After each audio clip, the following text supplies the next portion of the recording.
안녕하세요. 김원중 목사의 CSI 바이블입니다. 저는 MC넷과 가까운 교회에서 사역하고 있습니다. 오늘은 30회 고린도전서 7장 10절에서 16절을 보겠습니다. 결혼한 사람들에게 말합니다. 이것은 나의 말이 아니라 주님의 명령입니다. 아내는 남편과 헤어지지 말아야 합니다. 만일 헤어졌거든 재혼하지 말고 그냥 지내든지, 그렇지 않으면 남편과 화해하여야 합니다. 그리고 남편도 아내를 버리지 말아야 합니다. 그 밖의 사람들에게 말합니다. 이것은 나의 말이요 주님의 말씀은 아닙니다. 어떤 교우에게 믿지 않는 아내가 있는데 그 여자가 남편과 같이 살기를 원하면 그 여자를 버리지 말아야 합니다. 또 어떤 여자에게 믿지 않는 남편이 있는데 그가 아내와 같이 살기를 원하면 그 남편을 버리지 말아야 합니다. 믿지 않는 남편은 그의 아내로 말미암아 거룩해지고 믿지 않는 아내는 그 남편으로 말미암아 거룩해졌습니다.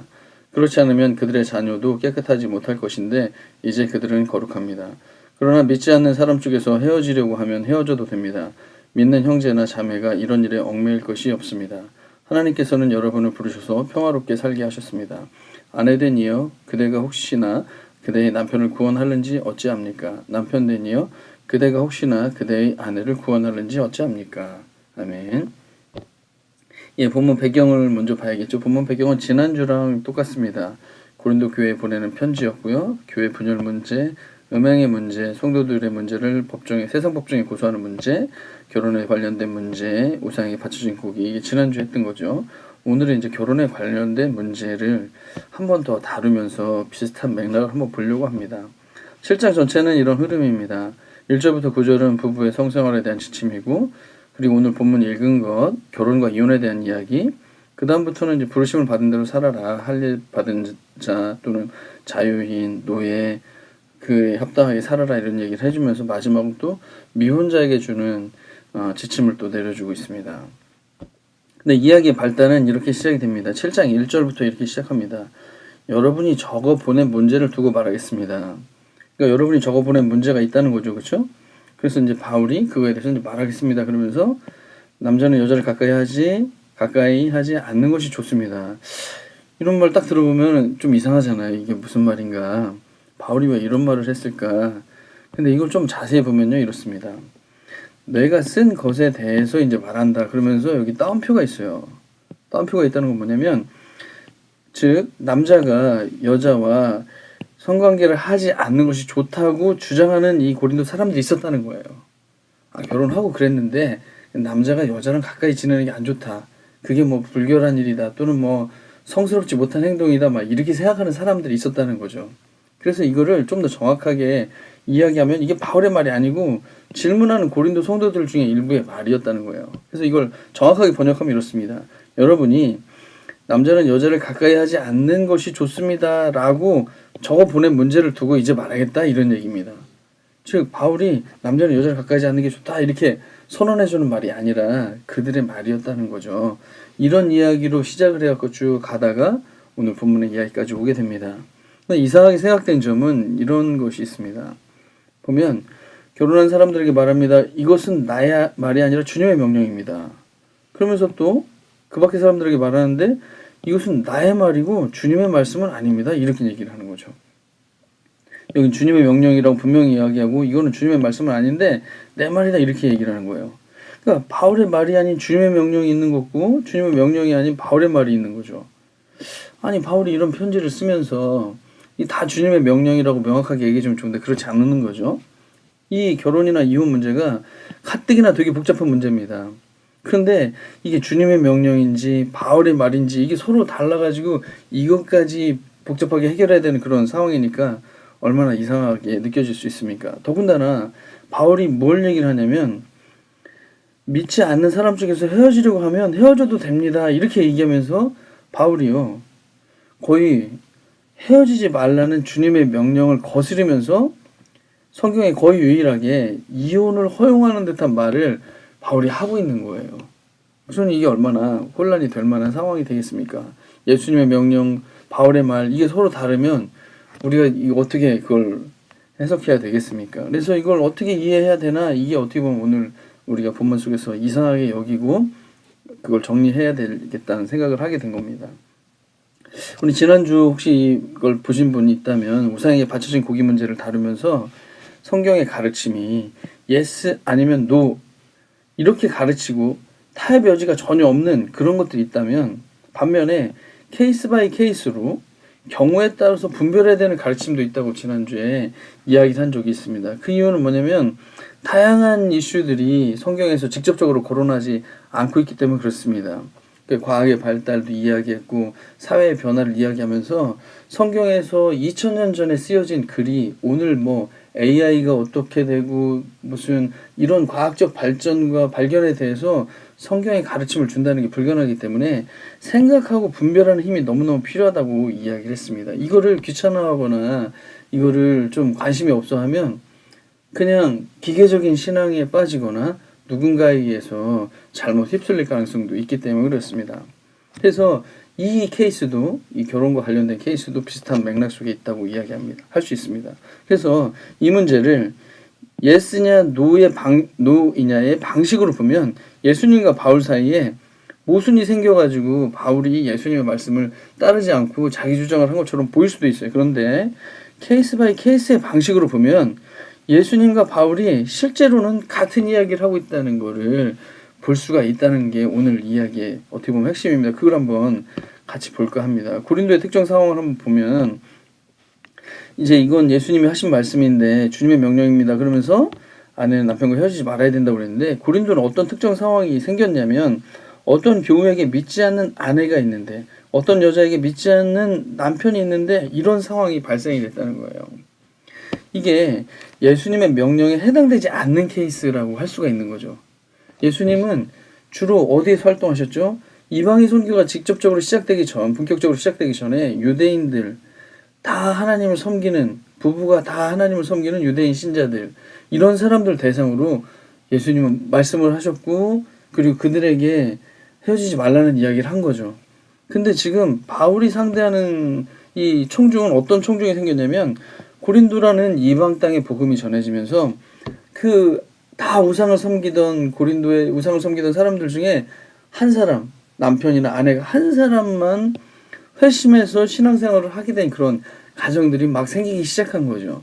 그러다 보니까 그 가정 속에 갈등이 많이 생기겠죠. 한 사람은 하나님을 섬기고 하나님은 우상을 섬기고 한 사람은 그렇게 섬기면서 갈등이 심해지고 그래서 이혼해야 되느냐 말아야 되냐 주님은 이혼하지 말라고 그랬는데 이거 어떻게 하면 좋겠냐 막 이런 복잡한 상황이 막 발생된 아주 특수한 상황이라고 할 수가 있겠죠. 그래서 바울은 이 상황에 대해서 예수님이 한 번도 말씀하신 적이 없는 거예요. 왜냐하면 이런 상황을 예수님은 접하지 않았기 때문에. 그래서 바울은 이걸 또 이 케이스를 가지고 분별을 해서 가르쳐줘야만 되는 그런 상황이 되었다는 것이죠. 그래서 예수님의 상황과 많이 달라졌을 때, 예수님이 사역할 당시 상황과 많이 달라졌을 때 예수님의 명령의 취지를 그 새롭게 발생된 특정 상황에 맞춰서 분별하고 생각해서 실천해야지만 지금 우리는 성경의 취지와 뜻에 잘 순종한다고 말할 수가 있는 거겠죠. 복잡하지만 어쩔 수가 없습니다. 그래서 우선 결혼에 대한 구약과 예수님의 말씀들을 한번 살펴보면서 취지를 보죠. 창세기 2장에 먼저 이렇게 나왔습니다. 남자는 아버지와 어머니를 떠나 아내와 결합하여 한 몸을 이루는 것이다. 예, 이 결혼의 가장 중요한 단어, 말씀이죠. 연합입니다. 부부가 완전히 다른 사람이었는데 한 사람으로 연합되어서 온전히 하나를 이루는 것, 그것이 결혼의 가장 중요한 의미가 되겠죠. 그 다음에 신명기에는 어떤 상황이 벌어졌냐면 남녀가 결혼한 다음에 남편이 아내에게서 수치스러운 일을 발견하여 아내와 같이 살 마음이 없을 때에는 아내에게 이혼 증서를 써주고 그 여자를 자기 집에서 내보낼 수 있습니다. 이렇게 기록이 되어 있어요. 이혼 증서라는 게 등장이 된 거죠. 그렇지만 이런 상황이 발생된 거에 대해서 이 마태복음에 예수님에 대해서 예수님께 사람들이 와서 질문합니다. 아니 어째 모세는 이혼 증서를 써주고 아내를 버리라고 명령했습니까? 예수님이 대답합니다. 모세는 너희의 마음이 완악하기 때문에 아내를 버리는 것을 허락해 준 것이지 본래부터 그랬던 것은 아니다. 그러면서 예수님은 다시 이혼하면 안 된다는 걸 얘기를 또 해주셨어요. 그리고 고린도전서에서 사도 바울은 이것은 주님의 명령입니다. 그러면서 헤어지지 말라는 말을 합니다. 그러니까 전체적인 말씀의 구약과 예수님의 말씀의 취지는 이혼을 하지 말라, 같이 살아라, 연합해서 잘 살아라 이런 얘기를 해주고 있다는 것이죠.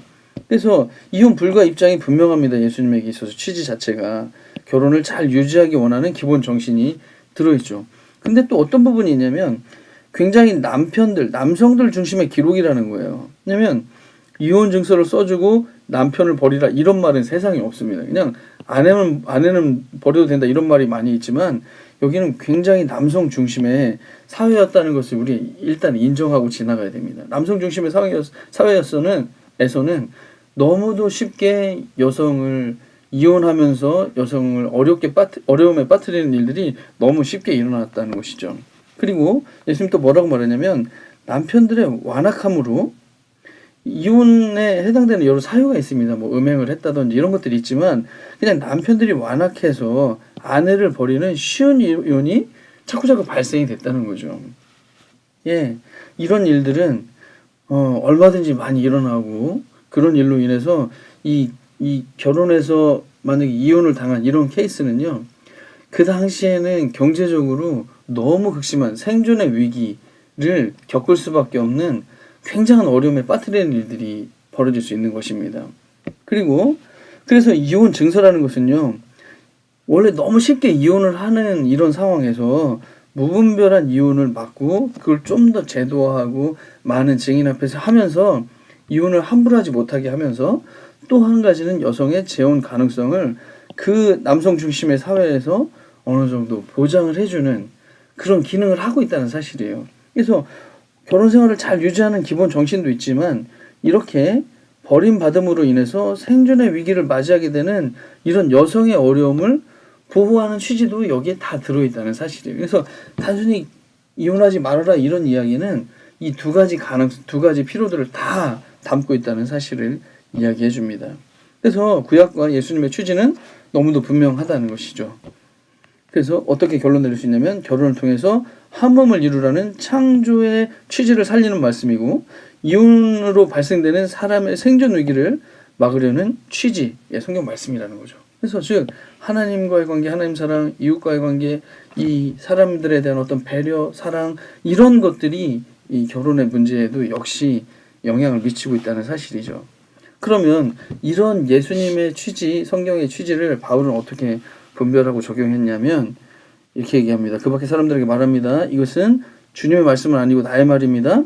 믿지 않는 아내가 있는데 같이 살기를 원하면 버리지 말아야 된다. 역시 남편이 있는데 같이 살기 원하면 남편을 버리지 말아야 된다. 이렇게 얘기합니다. 그리고 믿지 않는 사람 쪽에서 헤어지려고 하면 헤어져도 됩니다. 믿는 형제나 자매가 이런 일에 얽매일 것이 없습니다. 하나님께서는 여러분을 부르셔서 평화롭게 살게 하셨습니다. 이렇게 바울은 적용을 해요. 그러니까 여기서는 뭐예요? 버리지 말아야 된다고 이야기하고 여기서는 헤어져도 된다 이렇게 얘기를 하는 방식이죠. 그래서 바울의 분별의 이 모습을 보면 두 가지를 우리가 살펴볼 수 있는데 우선은 신앙이 있느냐 없느냐보다 더 중요한 거는 결혼을 잘 유지하는 게 더 중요하다는 거예요. 한 사람이 믿었어요. 그래서 안 믿는 배우자랑 사는 거 이런 거 큰 문제 없다. 결혼을 잘 유지하는 게 더 중요하다. 이런 취지를 가지고 말씀하신 거죠. 이건 뭐냐면 결혼 유지를 통해서 창조의 뜻을 따르고 이혼을 통한 생존위기 발생을 막는 이런 취지가 그대로 잘 반영이 된 거죠. 그런데 이제 문제는 이 두 번째인데 결혼을 유지하는 것보다 생존에 더 무게를 두었다고 보는 게 맞습니다. 이건 뭐냐면 결혼을 유지하면서 생존의 위기가 발생되는 경우가 있다면 그렇게 결혼을 유지하면서 죽음의 위협을 받느니 차라리 이혼해서 생존을 선택하는 것이 더 낫다고 이야기하는 것을 여기서 알아차릴 수가 있겠죠. 그래서 결혼을 유지하든 이혼을 선택하든 예수님과 바울의 공통된 의도는 똑같이 원래 결혼을 통해서 부부가 하나로 다 연합해서 사는 것 그리고 결혼 생활을 통해서 극심한 생존의 위기가 발생되는 것을 막으려는 그런 의도, 그 공통된 의도를 가지고 있었다는 것을 이야기를 해줘요. 그래서 사도 바울이 예수님의 말씀을 정면으로 거슬려서 예수님은 이렇게 말했지만 나는 이렇게 말한다 이런 게 절대 아니라 겉으로 나타나는 표현되는 명령, 결혼을 유지해라 또는 이혼해도 된다. 겉으로 표현되는 명령은 다르지만 그 속에 담긴 의도는 역시 하나님 안에서의 창조의 원리를 살리는 것 그리고 이 결혼이나 이혼을 통해서 생기는 어려움과 이 생명의 위협을 막으려는 그 의도, 이것은 똑같다는 것을 우리에게 보여준다는 사실이죠. 생각하고 성찰하기 이런 겁니다. 말씀의 뜻, 하나님의 뜻, 말씀의 의도를 분별하는 신앙인으로 성장하고 있는가? 이 말씀의 의도. 왜냐면 말씀의 의도보다 너무 표면적 명령에 우리는 매여 있을 때도 얼마든지 많이 있다는 것입니다. 이 표면적인 명령이 왜 주어졌냐면 이 의도인데, 그래서 의도에 더 집중해야 될 필요가 있다는 거죠. 그리고 하나님이 짝지어 주신 결혼을 너무 가볍게 생각하고 있는 것은 아닌가, 이런 것도 한번 고민해 봐야 됩니다. 여러 가지, 저도 이제 결혼, 이혼 이런 문제로 어려움을 겪고 있는 사람들을 주변에서 가까이서 두 커플 정도로 봤는데 굉장히 고통스러운 기간입니다. 어려운 거예요. 그럼에도 이걸 너무 쉽게 생각하는 것은 아닌가, 이런 부분들을 주의해 봐야 되고요. 표면적인 선택이나 현상만 보면서 저 사람은 결혼을 선택했어, 저 사람은 이혼을 선택해서, 이런 것만 보면서 그냥 우리가 너무 판단하고 있는 건 아닌가, 그렇게 보지 말아야 된다는 것이죠. 이 의도를 잘 살리면 다르게 볼 수도 있다는 것입니다. 그리고 이웃사랑의 정신으로 내가 지금 고려해야 될 나의 어떤 선택의 상황, 그런 것들은 뭔가, 이런 것도 한번 살펴보면 좋겠다 싶습니다. 성경을 분별력 있게 읽는 분들이 많아졌으면 좋겠다는 것 여전히 부탁드리고, 댓글, 좋아요, 구독하기도 부탁드리겠습니다. 오늘 여기서 마치겠습니다. 감사합니다.